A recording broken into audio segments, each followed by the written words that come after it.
One and a two and a...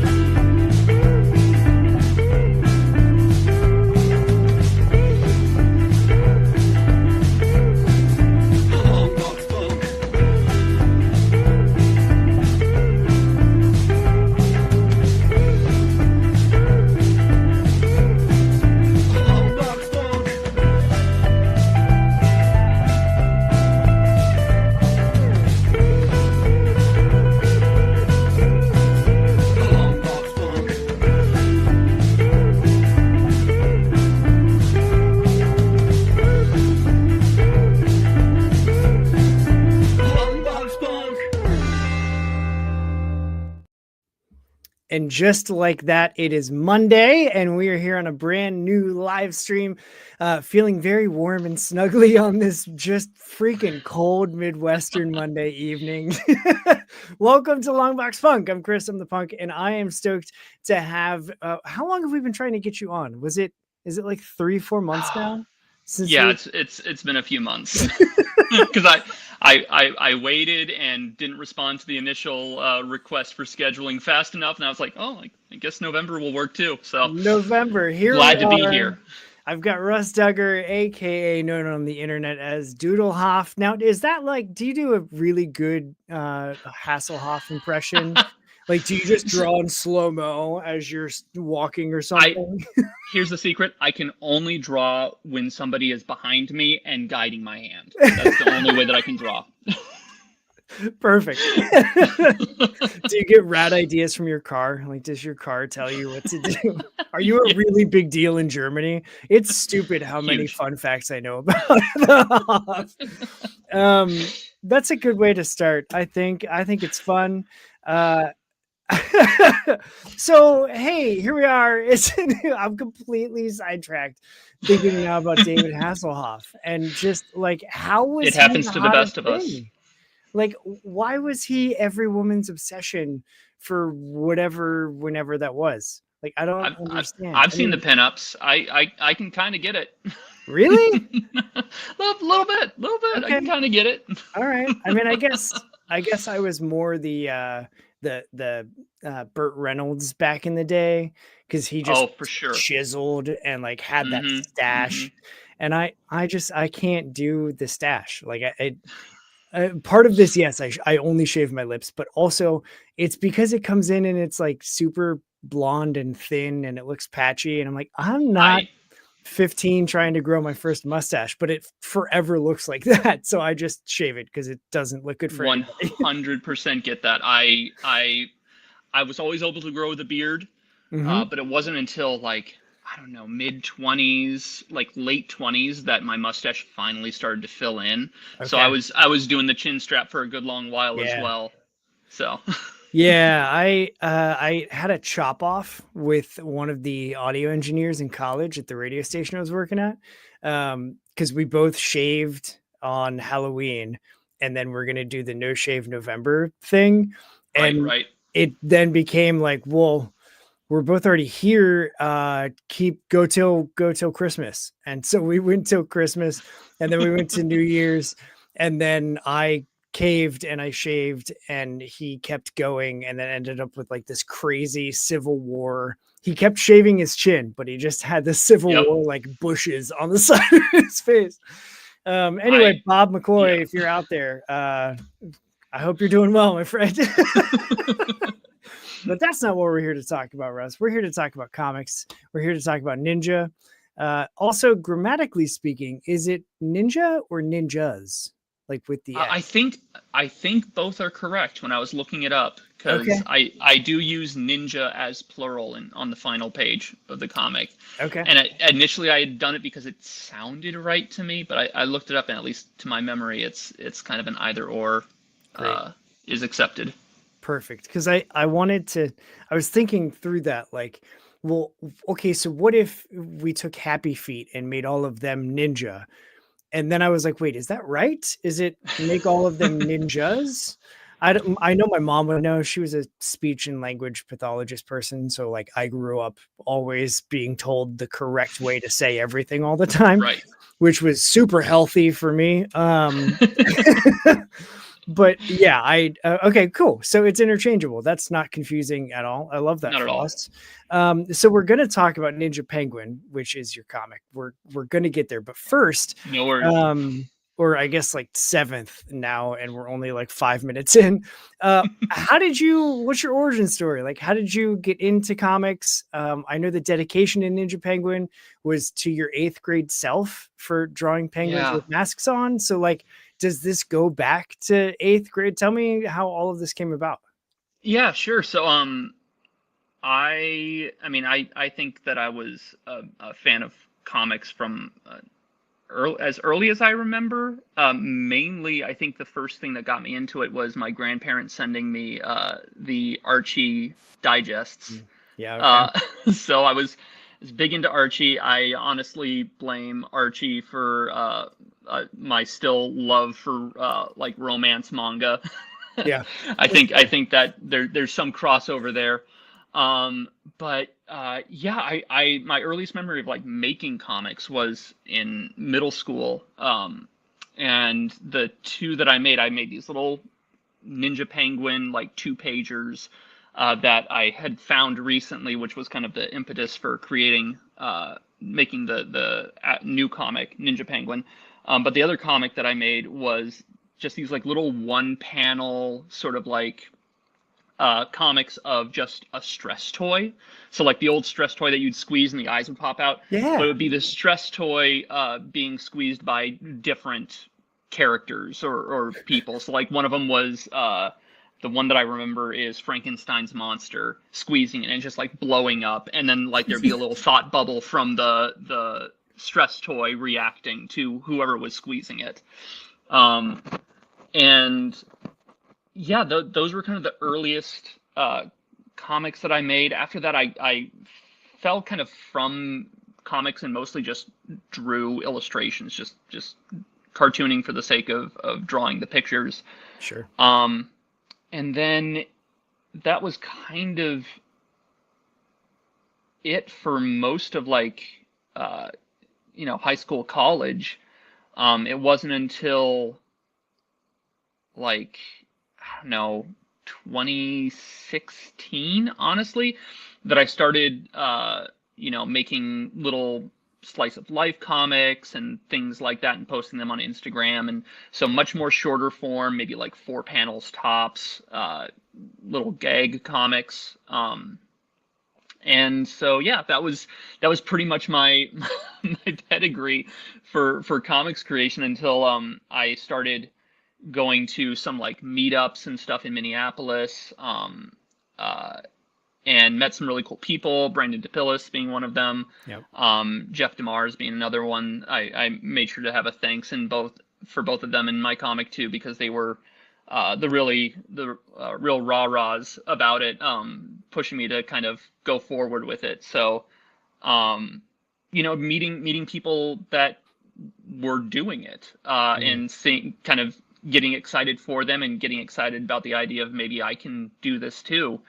And so, yeah, that's kind of what made me decide to dip my toe into actually longer form comics, is if you can consider 24 pages a longer form. But yeah, I mean, that's a standard floppy length. So like, how did you go from, or what was it like going from doing those single panel cartoons? Because I saw on your Instagram you had one of like a dog on its back. It was like, it's not going to rub itself human, and I was like, yeah, that's my dog. My dog does that too. And so like, you've got those types of things that could easily find themselves on like a Sunday comics in the newspaper. So like, what was it like going from doing those to then doing the full Ninja Penguin issue? Yeah, terrifying. Perfect. Well, so another little part of my history is, so I went to school for theater performance. Okay. I was more, my mom to this day will feign ignorance, but I have a very clear memory of when I was in high school trying to decide if I wanted to go to school for theater or if I wanted to go to school for like illustration and animation, or comics, or illustration. And she basically said, you should go for the thing that you have, I think, the most talent in. And so that was theater, she said. So I'm like, okay, I'm going to school for theater. Yeah. Which I loved. I did that until 2017, working with a local theater company. We made our all of our own shows, brand new works, very collaborative projects. So the actors were helping with the writing, the writers were, had input in the performance. And I always felt most comfortable with like the stage picture, like coming up with a set or a picture on the stage. Yeah. Way more than writing. Writing dialogue was the most terrifying thing to me. I never felt comfortable doing it, which is part of the reason why I kept having these like little start and stops with longer comics, is because I'm like, then you got to write it. And I don't think my writing is like, I just did not have the confidence for it. And yeah, so I think the simple fact that I had found my old comics from childhood, I saw this character, and I'm like, this feels safe and approachable. Like this feels like some like baby's first writing project where I'm like, you know what, I absolutely could never denigrate like children's writers or anything like that. Like it is very tough to write for like for a certain sort of like children's level, or to be clear and understanding, but also like interesting, and because you don't want the parents to get teed off reading it to their kids. But it felt something that I could maybe approach. So that was my in. That's great. And I saw too that you make zines, and that's my current hyperfixation. Of like, I think they're the coolest thing ever. And like, I worked at Zine Fest here locally, and just talking to everybody, I was like, God, this is the community that I need to just fully put all my chips on the table in. And like, what kind of zines do you make? Do you still make those as well as the now full length comics? Yeah, I still like to make, because I when I first discovered the mini zine, like the little like single page, fold them up, 6-page sort of thing. I'm like, this is the coolest thing in the world. Everybody should know about this. Everybody should make these. Yeah. And so yeah, I still try and put stuff together. That in the past, it's mostly been like neat little ways to put illustrations out there, so they're not necessarily story driven all the time. It's mostly like a way of saying like, hey, I have these cool like this sort of selection of wristwatch illustrations that I did for like a year. Let's pick out some of my favorites and put them in a little booklet. I'm sure there'll be some watch nerd that stops by my table and will see this and go, oh, that's cool. Yeah.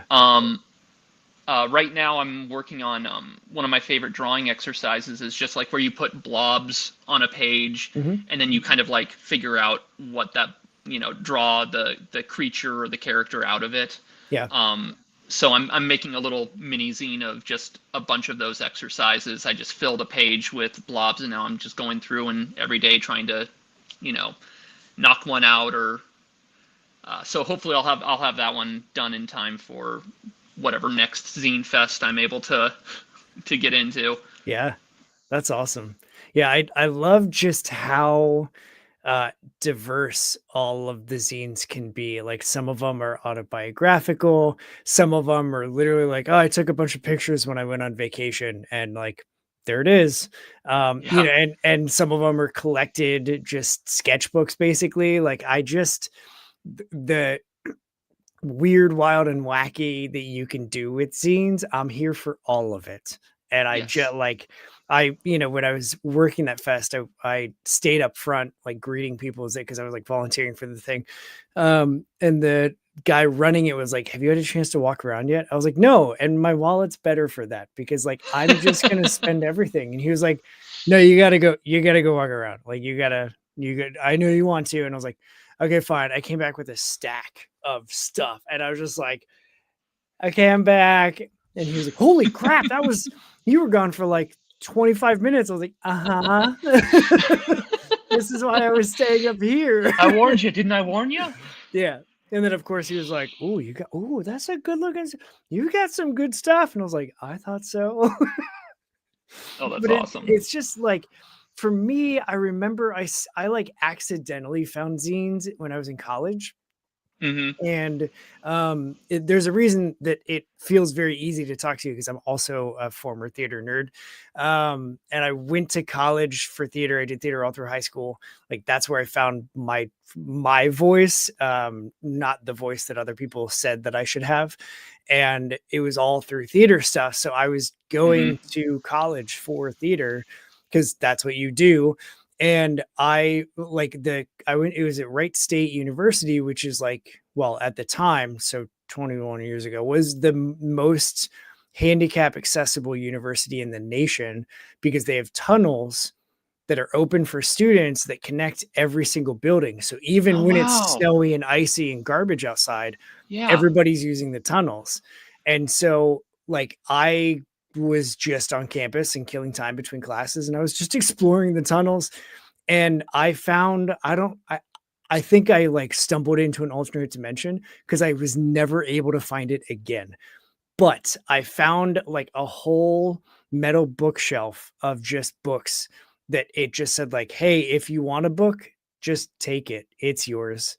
And there was like on one of the shelves, there was just like comics and not really graphic novels, like all floppies, but it was no mainstream stuff. It was all alt comics. And I found a couple like half-page zines that I was like, these characters look freaking rad. And I still have them. But at the time, I didn't know that that was a zine. I was just like, this is cool. Like, it looks like a black and white comic. Awesome. Yeah. And then I started hearing, as I was getting more into the music scene, of like, well, yeah, you know, we're like, at our merch table, we're going to have zines, because like, we are just, you know, journaling our time on tour or whatever. And as we get to places that have printers, we print out new zines. And I was like, that's awesome. And then I was like, oh, I have a couple of these. And so like, it just, and then I completely forgot about it until like last year. Wow. Yeah. That's cool. Yeah. But yeah, I just like the ability to put whatever you want to in it, and knowing that even as obscure as it might be, there's gonna be someone that's like, oh, that's cool, I gotta have that. And like, it's just a win for everybody. It really is. It to me, I think what I love so much, because I think my first interaction was actually at like Twin City Zine Fest in like, I don't know, must have been like 2018 or something like that. Okay. And what I love so much, like you were saying, it's this free press, this just like put yourself out there, make the thing and share it, because zine folks are rabid for zines. Like, you find your community and everybody's just excited, which I feel like we were talking a little bit before this all started about social media and the issues there. I feel like the ethos or the philosophy of zines is what Instagram used to be a little bit, or like some sort of just more personal sharing and putting it out there and finding your community. And now all of a sudden it's algorithms, and you're having to hit, you know, you got to make reels because everybody watches reels, and we're pushing reels. And it's like, but that's not what I make. I don't want to make that. So I think that's what excites me so much about zines, is it's that little bit of like community hit that I used to get once upon a time from social media. Now I get it from actual human interaction. It's wild. It's crazy how it's media that becomes a social thing. Like they should work on capturing that feel and make it mobile, so that you don't have to. If only there was a thing that was media and social at the same time, that'd be awesome. I would love that. So let's talk Ninja Penguin. Yeah. For those that don't know, like, give me the pitch. I want to know about the asteroids and the falling stars and the evil duck. And why is there a duck in the South Pole? Like, tell me all the things. Yeah, totally. So, yeah, Ninja Penguin is a little lonely penguin in the Antarctic that gains fantastical powers from an errant meteor that lands just right near him. Um, he kind of gets these powers from these parasitic beings that live on the meteor, coming from a distant planet that I don't think I've revealed yet exactly what happened to it or anything like that. Concurrently, there's a second meteor that also lands in Antarctica that is interacted with by a duck who's lost. And this duck is not a very nice duck, kind of a jerk. And so he wants to use his powers for evil. And Ninja Penguin just kind of wants to be a friend to all and make new pals and have good times. So Yeah, it's kind of the high level. The panel where he is looking in shock and the parasites are like, oh, hang on, like we were giving him too much information. He was like, I can't believe my wish came true. I was like, I can hear this penguin. So like, it's just super fun. And the like slippery when ice. Like as he's setting it up and it zooms all the way out and he's just standing there by himself with the sign like, well, okay. And they just like knocks it over.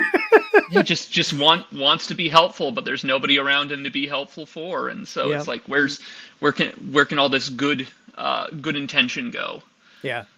So is this like, I know that you shared with me the first issue. Is this like an ongoing or like to be developed into long form? That is the hope. I do have issue 2 scripted, at least like a 1.5/2 version or draft. Okay. It feels like it's in a point where I can start doing layouts. I'm in that headspace where I'm like, I think I need a little refresher, like, or some sort of like mini project to focus on before I can go back and start tackling issue 2. But I do have the script written for issue 2, and I have an overall layout for 5 issues total. So that's the hope, is that it'll be a 5-issue sort of arc, with a ending that could leave open for future adventures. Sure. But at the very least, say never, right? Never say never. Yeah. So, and as like a one man do it all person, like, are you, when you're doing each issue, are you kickstarting those, or are you just like fully DIY self-publishing? Yeah. Yeah. I'm going the zine route basically, where I mean, I'm as baby as babies can get when it comes to making comics. So I know I have some really good folks around me to ask about if I ever want to do a Kickstarter or anything like that. So that might be in the future. But at least for the time being, it's, finding the events that are local enough so that, one, I don't have to pay too much for travel. But then, just putting kind of my own money into making a few prints and putting it out there and seeing if folks, and of course, friends and family are always supportive, but finding those people out in the world that kind of dig your thing. And that's the most exciting part of it, is, seeing somebody come up to my table and just going like, I love ninjas and I love penguins. I gotta see what this is about. And I'm like, yes, you're the person. You're the people. You're the people. Yep. I got the book. And I love a friend of the show, American Diva, is saying like it doesn't read like you're inexperienced with making comics. Like, if anything, I was more in the realm of like, I can't believe this is only issue 1. Like it is that maybe from just doing the zines and doing theater and doing all of those things, like, is that something that you feel just naturally happens, or were you very intentional and very like, were there a ton of like very difficult feedback sessions, with those in your community? I'm going to say the thing that probably will tick off a lot of people is that no, I'm terrified if it's a fluke, because I didn't write a script. I did everything page by page. I had an idea of like where I wanted it to go, how I wanted it to end, and like tried to plan out at least like this thing happens on this page, this thing has to happen on this page. But otherwise, I started doing the layouts and I got too excited to just draw. Because it was so much fun to like, oh, and this panel goes here, and then this happens, and they say this, and this joke fits here, and so it was all kind of off the cuff. So I knocked this comic out in like 3 months, where I did the layout, I put where the bubbles were going to be, I wrote it, or wrote the dialogue and everything, and then I just started working on each page. That's wild. Yeah, that's some like natural, just like you're, maybe she's born with it, maybe it's Maybelline. No, maybe you're just a first draft done. I mean, there it is. Okay. I'll say also, I'm 38 years old. I've been reading comics, for years and years and years. I think that I have just, you're taking in a lot of information. You kind of start to do the things that feel familiar just because you've seen it so many times. I do kind of feel like experience in theater helps with kind of embodying a character or having conversations with oneself. Yeah. Kind of look a little crazy, but it's only when you answer yourself that you have a problem. Oh, yeah. If you're just talking to yourself, that's totally fine. Yeah.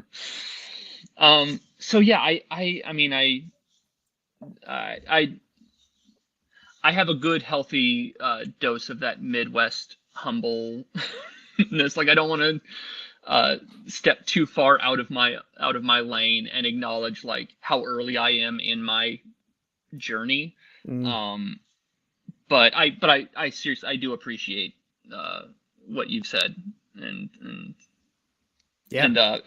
having both, like I said, Brandon and Jeff kind of giving me feedback. I did get some feedback from them when I was like showing my pages and stuff like that. So there was some feedback built in to the process, but there wasn't anything like, first, second, third drafts or, anything like that. It was just all being built as I was building the bridge as I was crossing it. Honestly, like sometimes there's something to be said about don't overthink it, just do it. And right. That's because of everything in theater, and then like my degree is in broadcasting, and so being a radio voice, like there is no, people can't see you like right, like you just have to keep talking, and Michael Scott, like hopefully you figure it out along the way, and or go into it with a plan. And I think like that's a skill that gets developed as you do things like theater and as you do things like writing and just have fun creating and like living in different characters. And I don't know, I feel like I can say like, I think it's just a theater thing. Like the people that I've talked to that are now creating comics that also had the theater background, a lot of what they say is similar, and it kind of mirrors my experience of like, you just go, like, just don't do it. You just go. And if it sucks, like, okay. But if it doesn't suck, then great. Okay. Like, let's lean into that thing. Let's build on it. Right. It's the improv, like, yes, and thing of just like, okay, cool. So we did that. And now, and you just keep building. And if you don't have, it's not like I feel like a pretentious asshole. Like, not everybody has the ability, but like, not everybody has that ability to just do it. And so the fact that you do is awesome. And then you're like, how can you not have fun making a comic about a penguin that has ninja powers? Like, how can you not have fun with that? And not even I think that was my favorite kind of realization about 8th grade me, was that absolutely none of his powers have to do with being a ninja. like there's nothing about him that is actually a ninja. So I make sure to like acknowledge that on the last page of the comic in kind of a humorous way, but it's just that sort of absurd humor that I'm like, only a kid would think to, like, of course it's a ninja character because Ninja Turtles, it's like, that's just who they are. But then you don't think about like what that actually means. So it's like super strength and can like run really fast, and it just like, it's normal superheroes things, but he calls himself ninja for some reason. Totally owns it. So if you were to give him 38-year-old you were to give him ninja powers, like what power set would he have? Oh, that's very interesting. I mean, I feel like because I've been thinking about penguins, like natural abilities, like what makes a penguin special. And one of the things that I always think is so cool is like their natural camouflage in water. So if I remember correctly, and hopefully there aren't any Steve Irwins in the chat that are going to call me out. But listen, my demographic is all zoologists, and you're going to get roasted. So, but basically in the water, because they have like their white belly, it from below, it kind of matches the sky or the reflection of the water. So from below, they're very difficult to see. And from above, they're very difficult to see because their darker feathers also kind of mimic the dark waters.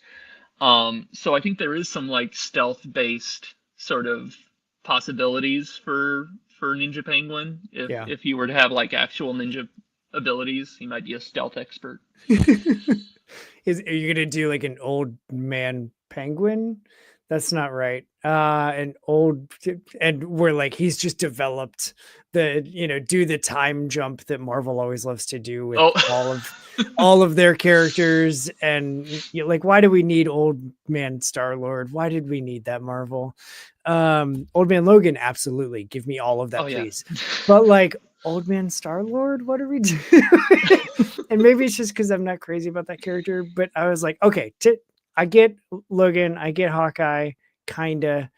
At least Logan is like basically immortal anyway, so that tracks that he'd still be alive. But like the rest of them, what are you doing? But all that, I don't. All that to say is that, does that get you into? So okay, we're just gonna pivot with penguins. What's your favorite kind of penguin? Oh, that's a good question.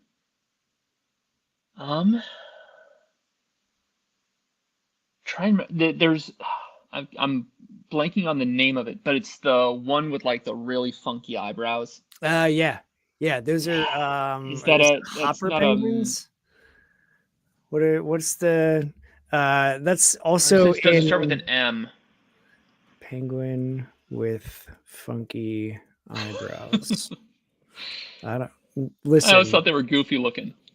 It's a rock hopper penguin. It is a rock hopper. Okay. Yeah. Is that what I said? Yes, you did.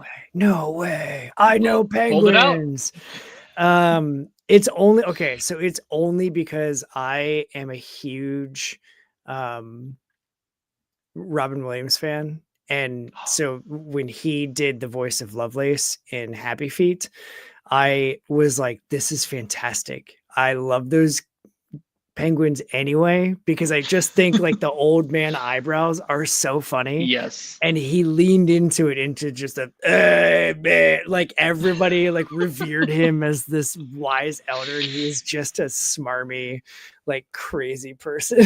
Oh, God, what a performer. Yeah. Yeah, Yeah. no celebrity passing has hit me like that one did. Like I had people texting me like, Yeah. all day, like, "Are you okay? Oh my God, I just heard it. Are you all right?" And I was like, "I'm Yeah. not okay. I'm cradling my copy of Aladdin on TV on VHS." Oh yeah. It was a rough, and then like you watch some of his later movies and like The World's Greatest Dad, where it's kind of a dark. It's supposed to be a black comedy, but it's really not Mm-hmm. funny because of what happened. And there's some Right. really dark shit in that movie, and you're like, oh, this is a one and done for me. I'm not gonna Yeah. watch this anymore. But so we were at the zoo. I would love also if there was a Cody Rhodes penguin, because I'm also a wrestling fan, and so like that would just be fantastic. If there's a penguin that just had like glittery shoulders. Oh my God. Yes. But so my wife and I were at the zoo, actually not too long, like just this past summer. And the Cincinnati Zoo has it's like nationally, maybe even globally ranked as like one of the top 10 zoos in the world. Oh, I'm that's like, awesome. that's wild. Like this one, ours, but they are completely creating a new area where like you can walk. It's like a wallaby path, and you can just walk on like a sidewalk, and like there's a kangaroo just Oh like yeah. 4 feet away, like totally open space. Yep. And I was like, this is insane. This is so cool. But the backside of that, they had these little tiny, like no bigger than a 16-ounce can of craft brewed tea. Um, but they were just that big, but they had the coolest feathers where it was like a cobalt blue Oh of the wow. back. And the glass holding them in is like 6 inches thick. And so, but like we stood at the thing and the penguins were just like swimming right up to the glass to where had I, just reached it, I would have been petting Yeah. this penguin. And That's I kept cool. looking at the staff person like, what would happen if I just did? Because we had one Yeah. penguin that literally came over and he's just floating, like looking at us Oh. and then like swimming in circles, like right in front of us. And then he would swim away, but then he would come back and just kind of bobble around a little bit. And it was like, we have a friend. I want to take him home. Yeah. I could probably fit him under my shirt and we can make a beeline because he just was cool hanging out. But I've never Oh, seen that's one so with cute. that blue of a back before. And I was like, I like, so when you mentioned camouflage, I immediately thought of that penguin. Yep. Because if you're a predator and you're looking for penguins to eat because you're a monster, you would never see that penguin because the blue would blend him right in with the water. So I like that answer. That's a well thought out answer of circling back to 15 minutes ago before I went off on a tangent about zoos, which is great. Do you have a favorite ninja? Do I have a favorite ninja? That's a super, I almost didn't even ask it because I was like, I don't even know how I would answer that. But no, it's a really good question. I'm trying to go through like all of my anime and manga memories to see if like there's one particular character that it's interesting because I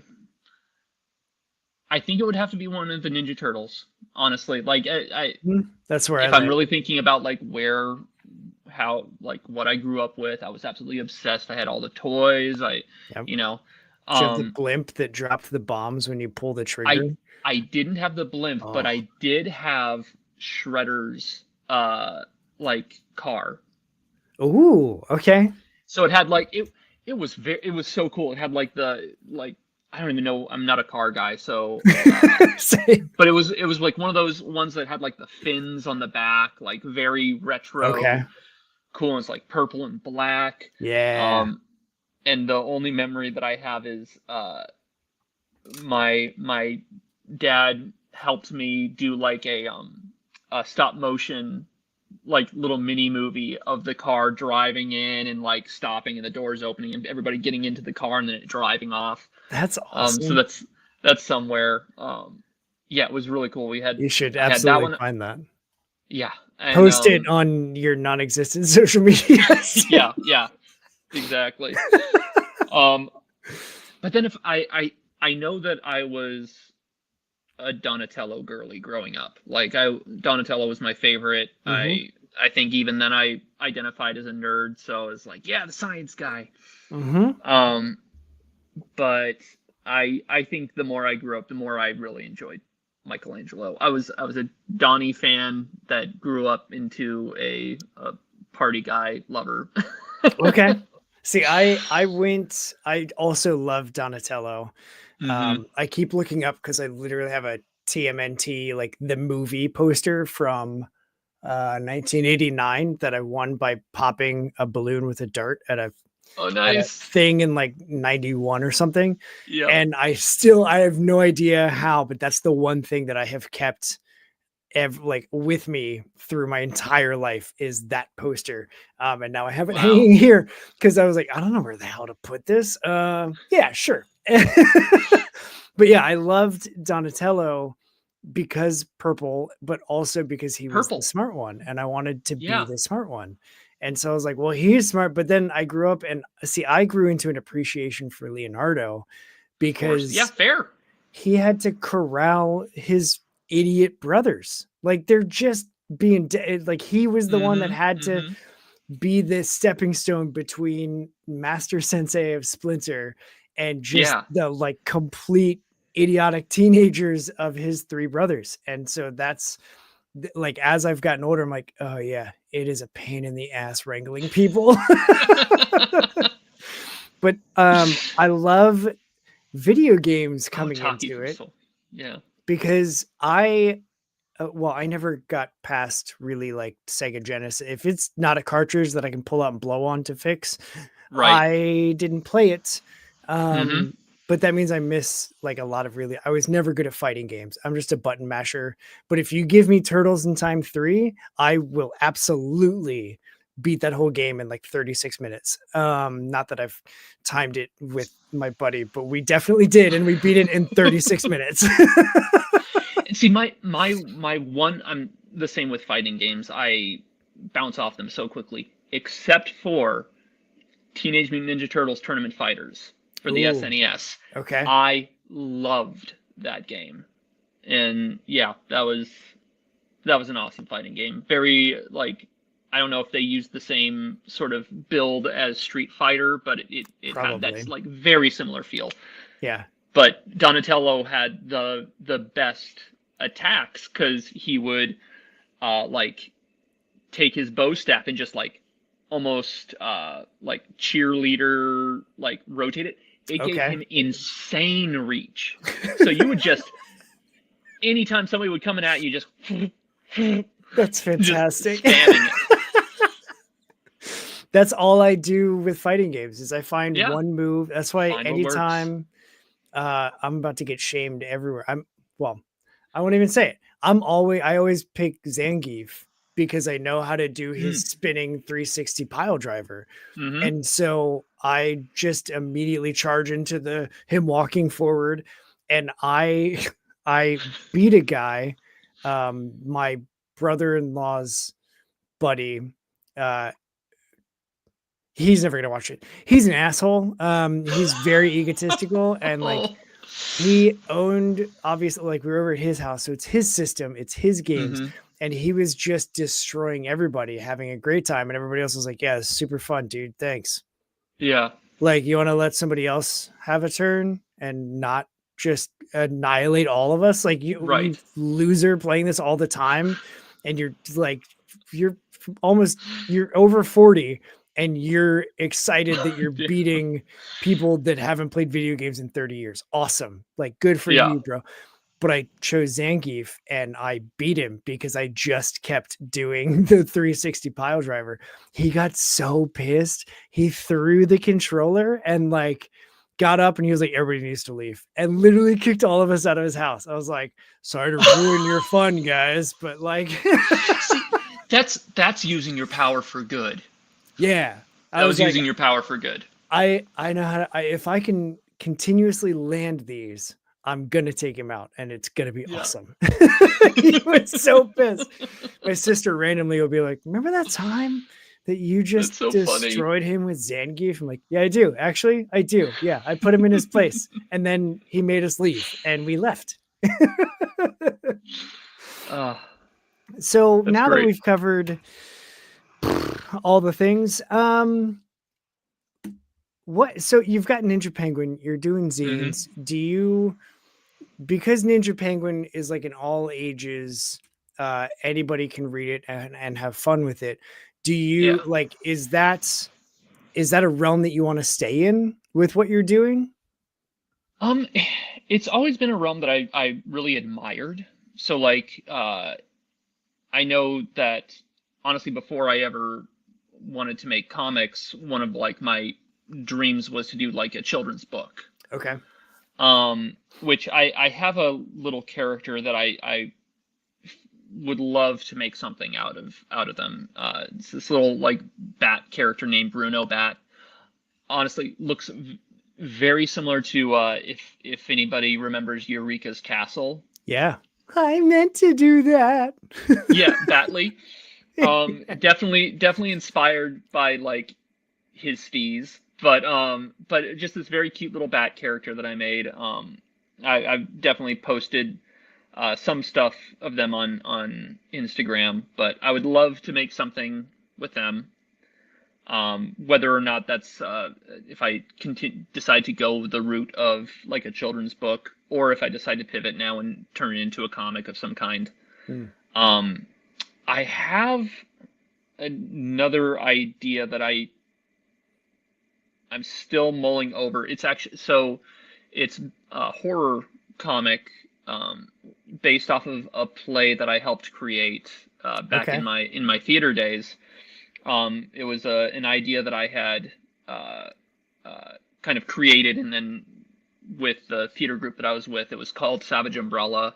And then after I left, they transitioned to Umbrella Collective, now defunct, sadly. But yeah, it was this horror play about this guy who every night he goes to sleep and he has these horrible nightmares where he dies in like gruesome ways. Oh. And every morning he wakes up and the wounds from that dream are still there. Very Freddy Krueger. Ooh, but okay. He has to, like, the wounds are there. He's not dying. They just kind of accumulate over time. But he's the only one that sees them. And so it ended up being a play very much about like depression and walking around with these very invisible wounds and tribulations, and even if the people around you like mean well, like what that feels like. Yeah. And so I do think that it could be visually, comics could lend themselves very well to it. I think it could translate really well. Yeah. That said, I need to get a hold of the old final draft of the script. I'd like to get a hold of that, and because I have some earlier drafts that really needed a lot more work. So I need to connect with some of my old theater friends and see if we can dig up the old stuff. So possibly that would be a very big tonal shift in my style and stuff. So I don't know how successful it would be, but it feels like a really fun challenge. So who knows, that could be a future project, but at least for the time being, I do really love cute, funny things. And so it'll probably, a lot of my stuff will probably stick close to at least the vibes of Ninja Penguin. Maybe not exactly, because you hope to grow and do new things, and you don't want to remain stagnant. But yeah, that's awesome. And like to the earlier point of like, when you find your people, that's gold. Like if you're finding the audience for Ninja Penguin, Like, why would you? I always like asking, like, what else do you got going on? Just to see, like, because as a person who's trying to get more serious about writing and creating and stuff myself, I'm always like, well, I have a wide range of stuff that I want to do or that I have ideas for. Like, should I try like, do I just tell them as they are? Do I combine them and like just become the guy that always does the like horror comic or horror adjacent stuff? Like, I'm totally okay with that. And I'm totally okay with just doing whatever. But then, I overthink all the things too. And it's like, well, if I'm at a con and I'm actually like working it, do I want to have a book for like anybody or for a wider audience with like, oh, sci-fi, got you, horror, got you. Right. Like where, and so I always like asking other creators like where they land, because it's always different and everybody has a different approach. And so I'm not getting any of the information that I actually need to like help me form a decision other than like do whatever feels good and makes sense. And I like this point a lot of like, don't worry about success. Like, just even back to the zine thing, like just make the thing.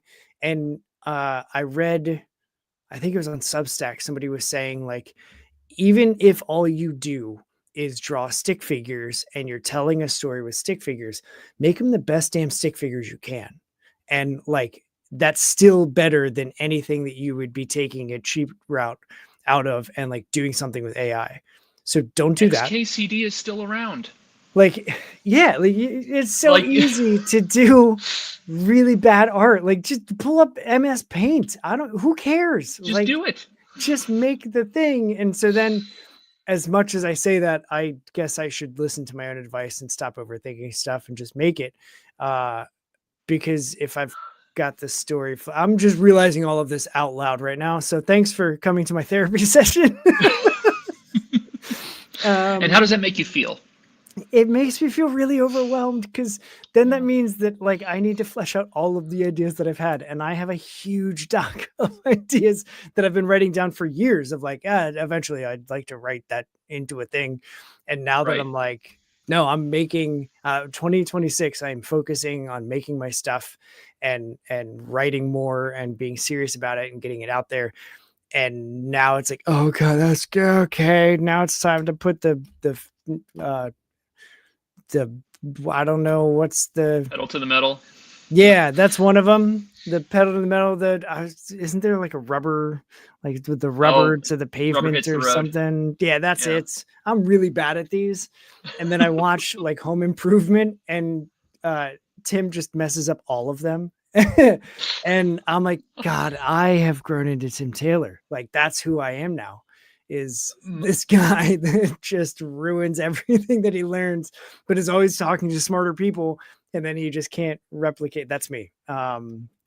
Hey, big same. My wife loves to make fun of me because I'm one of the guys that I cannot remember quotes. I will remember just enough and then somehow get it wrong. And she'll look at me and she'll go, "Do you mean this?" And I go, "Mm-hmm. That's what I said." Yeah. Like I said, it's real bad. So I fully get it. It's like, it would be funny if I was doing it to troll her with how frequently I mess things up, but it's just real. Like, it's real. And she's the person, because everything else with us is apparently the same. Is your wife the same, where she'll watch some movie from like 1996 and be like, the guy that just walked through the frame in the subway, didn't he go on to be in this one sitcom with Jennifer Aniston? Yeah. And I'm like, what the hell are you talking about? And then she'll pull up the show and then find the actor and then pull up the credits. And it's like, oh yeah, this is what we're watching. Yeah. Guy on Subway. See? Yeah, I knew it. And I'm like, what in the hell? Where are you? How? Like, I use the metaphor, and if you haven't heard this, I hope that you can use this in real life. Yeah. It's perfect for me. My brain is like just an old school computer.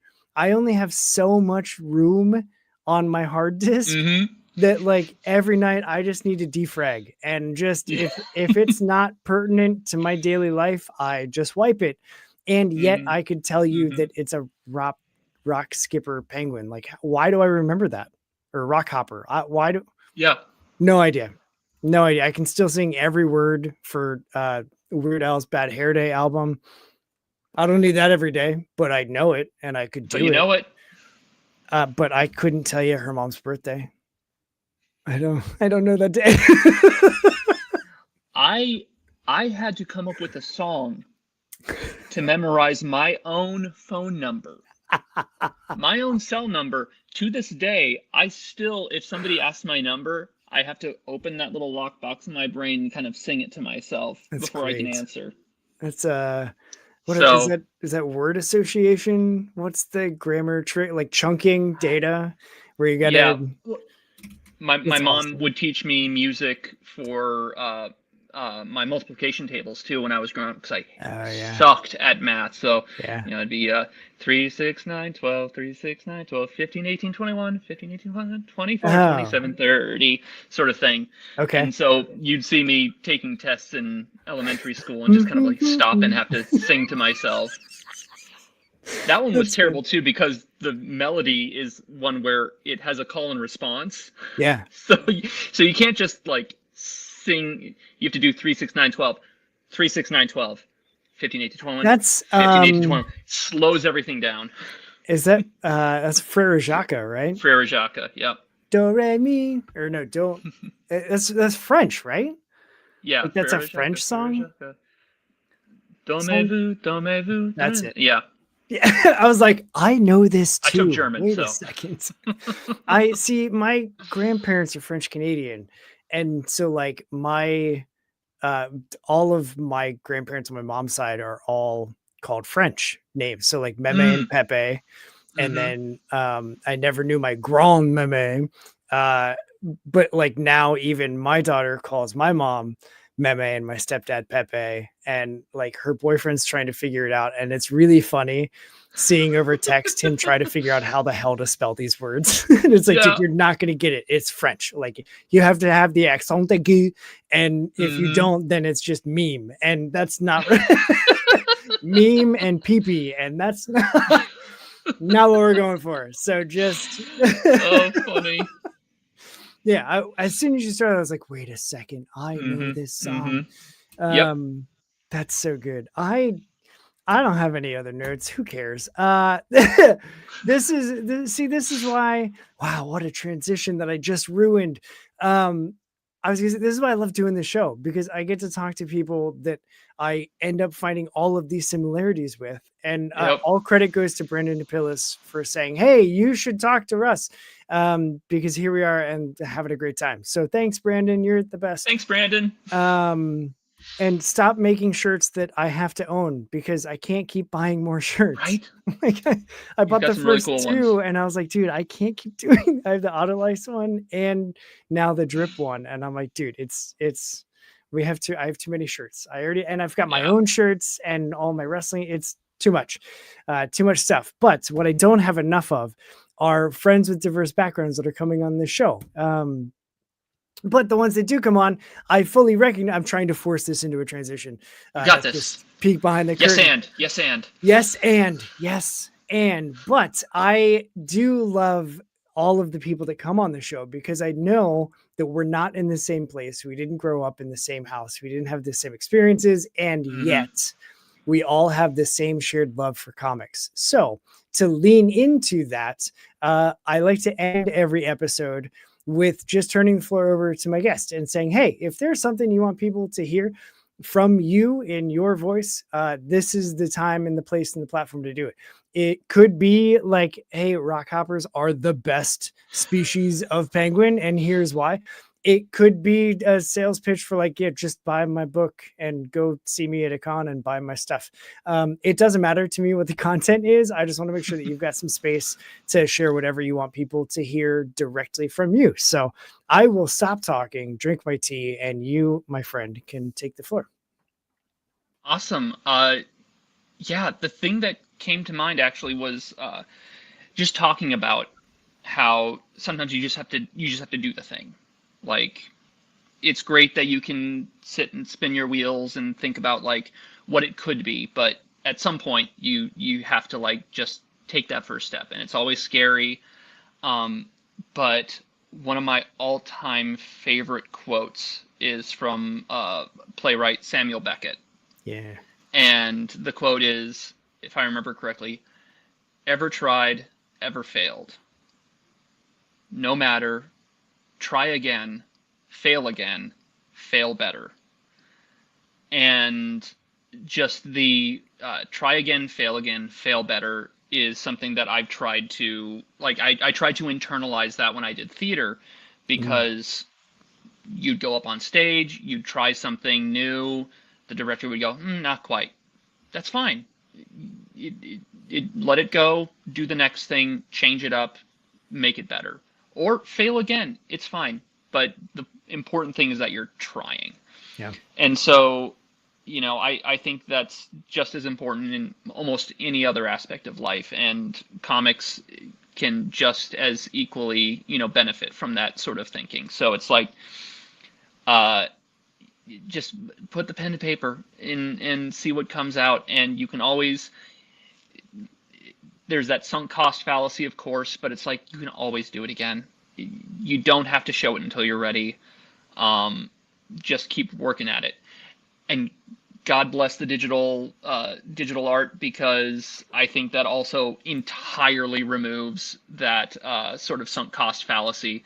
Because if you're, planning your layers out, if something doesn't work out, guess what? You don't have to start from absolute zero. Like, if you don't like the pen you're using, if you don't like the way that the shading is turning out, that's fine. You still have your sketch. You still have your, your baseline art. Like, it's not all gone. Just keep at it. But most importantly, take that first step. Tell the story that you love. You're going to find people that also love that story. And yeah. Perfect. I love it. I love also that you just worked in a Samuel Beckett quote. Like, that doesn't always happen around here. I get Chekhov's gun a lot. We talk a lot about Chekhov's gun. But Samuel Beckett, I like it. I dig it. I have appreciate a deep love for absurd theater. So, dude, once I discovered Dada and like that whole movement, I was like, oh my God, this is great. And zines feel like that, where it's like, let's just be absurd for the sake of being absurd. And who the hell cares? Like, what are you going to do? And that's what all of the Dada theater was just like, let's be ridiculous. And what are you going to do? It's theater. So like, right. We're allowed. Free pass. And guess what? I did it, and it's ephemeral, and now it's done. And what? It's done. What can you do to me? Yeah, you can't take it back. It's out there. It's already out there. I love it. Oh, I gotta take it. We gotta take a screenshot. We gotta pose. This is really just to make my life easier. We're gonna pose, and I will get my keyboard shortcut, and then we will. I like doing this guy here. We'll go in 3, 2, 1. Perfect. With the prop, I love it.